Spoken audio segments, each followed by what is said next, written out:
ஹராப்பா மற்றும் மொகஞ்சதாரோ நாகரிகங்கள் மாறி தமிழ்நாட்டில் பண்டைய நகரங்களில் நிறைய நாகரிகங்கள் இருந்ததாக பேசப்படுகிறது. அப்படி இருக்கக்கூடிய நகரம் என்னென்ன நகரம் அப்படின்னா, அதில் முதன்மையானது மதுரை, காஞ்சி மற்றும் பூம்புகார்.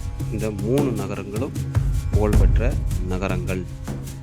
உலகிலேயே மிக தொன்மையான நாகரிகம் அப்படின்னு சொன்னால் 6000 ஆண்டுகள் பழமையான மெசபடோமியா நாகரிகம் தான் ரொம்ப பழமையான ஒரு நாகரிகம்.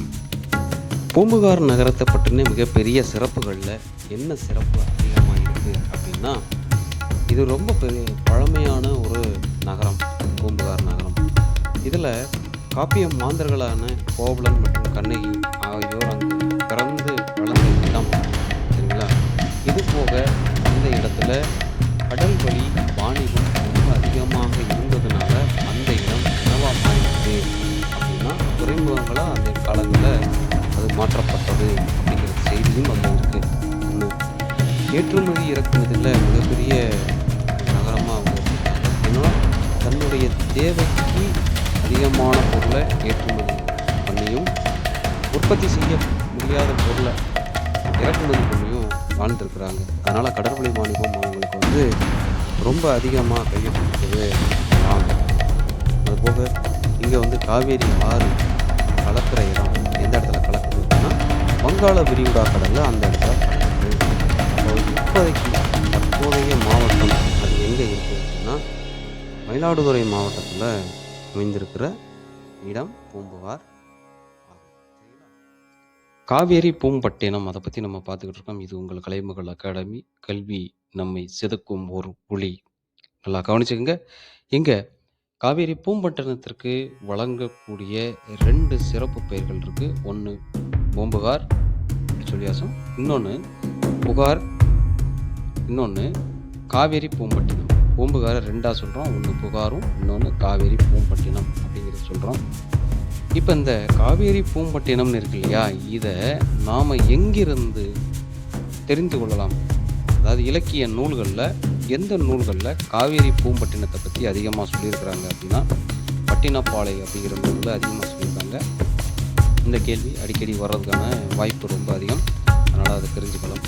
பட்டினப்பாலை மற்றும் சிலப்பதிகாரம், மணிமேகலை ஆகிய நூல்களில் காவேரி பூம்பட்டினத்தை பற்றி ரொம்ப அதிகமாக சொல்லியிருக்கிறாங்க. இன்னொரு ரொம்ப முக்கியமான தகவல்கள் என்ன அப்படின்னு கேட்டிங்கன்னா, இப்போ கண்ணகி இல்லையா, அவங்களுடைய அப்பா பெயர் மாநாய்க்கன் அப்படிங்கிறது எல்லாருக்குமே தெரியும். ஆனால் அந்த மாநாய்க்கன் அப்படிங்கிற பேர் ஏன் வந்தது, எப்படி வந்தது அப்படின்னா, மாநாய்க்கன் அப்படின்னா என்ன அப்படின்னா, மான்னா பெரிய, நாயக்கன் கடல் வாணிபம் செய்கிறவர். கடல் வாணிபம் செய்கிறவர்களில் அவர் ரொம்ப பெரிய ஆளாக இருந்ததுனால அவருக்கு பேர் மாநாய்க்கன் அப்படின்னு பேர் வச்சுருக்காங்க. அதே மாதிரி கோவலன்னு சாதாரணமான ஆள் கிடையாது. அவங்க அப்பா பெயர் மாசாத்துவான். அப்போ இந்த மாசாத்துவான் அப்படின்னா என்ன அர்த்தம்னா, அவர் வாணிபம் செய்கிறவர். தரை வழியில் வாணிபம் செய்கிறவர், இவர் கடல் வழியில் வாணிபம் செய்கிறவர். 2 பேருமே ரொம்ப பெரிய ஆள் தான். இப்போ தொடர் வாணிபத்தினுடைய காரணமாக வெளிநாட்டில் இருந்து வரக்கூடிய பயணிகள் தங்குறதுக்காக பூம்புகாரில் இவங்க என்ன செஞ்சுருக்காங்கன்னா, வெளிநாட்டு பயணிகளுக்குன்னு ஒரு குடியிருப்பவே இவங்க உருவாக்கி கொடுத்துருக்குறாங்க. அப்போ எவ்வளோ பெரிய ஆளாக இருப்பாங்க பாருங்களேன். அப்புறம் கடல் வழி மார்க்கமாக குதிரையை இறக்குமதி பண்ணுறது, தரைவழி மார்க்கமாக கருமிளகை இறக்குமதி பண்ணுறது, வடமலையிலிருந்து தங்கம் இறக்குமதி பண்ணுறது, அதாவது மேற்கு தொடர்ச்சி மலையிலிருந்து சந்தனம் இறக்குமதி பண்ணுறது, தென்கடல் பகுதியிலிருந்து முத்துக்களை இறக்குமதி பண்ணுறது, கிழக்கு பகுதிகளில் இருந்து பவளம் இறக்குமதி பண்ணுறது, ஈழம் அதாவது இப்போ நாம் சொல்லக்கூடிய இலங்கை அந்த பகுதிகளில் இருந்து உணவுகளை இறக்குமதி பண்ணியிருக்கிறாங்க.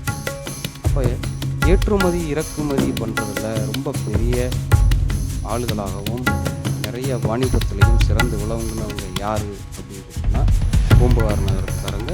அடுத்து நாம் மதுரை நகரத்துக்காரங்களை பற்றி பார்க்க போகிறோம். அது வரையிலும் பொறுமையாக கேட்டுக்கொண்டிருங்கள். இது உங்களுடைய கலைமகள் அகாடமி. இது கல்வி